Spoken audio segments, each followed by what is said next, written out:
कारण junior doctors ये कह रहे हैं कि 4 करोड़ तेलंगाना की जनता है, टोटल पॉपुलेशन। लेकिन किसको भी अगर कोरोना वायरस आता है तो सीधा गांधी अस्पताल लाया जा रहा है, और कोई भी व्यक्ति कोरोना वायरस के कारण मर जाता है तो उनके परिवार वाले डायरेक्टली डॉक्टर्स पर हमला कर रहे हैं।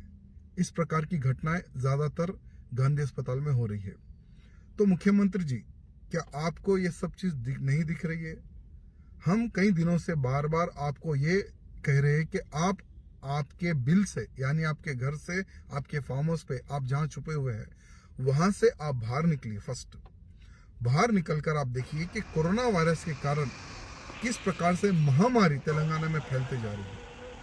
आप गवर्नमेंट हॉस्पिटल का दौरा कीजिए, वहाँ पर सत्य में क्या पेशेंट के साथ कोई इलाज नहीं हो रहा है? सत्य में क्या डॉक्टर्स पर हमला हो रहा है?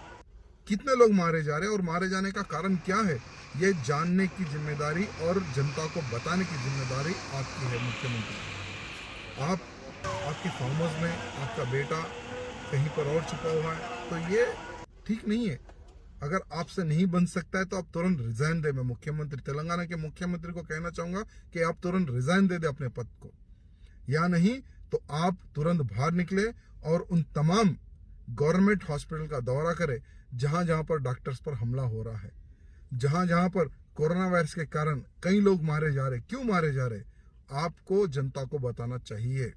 और जल्द से जल्द जो गांधी अस्पताल के डॉक्टर्स जो धरने पे बैठे हुए, तुरंत उनका धरना खत्म।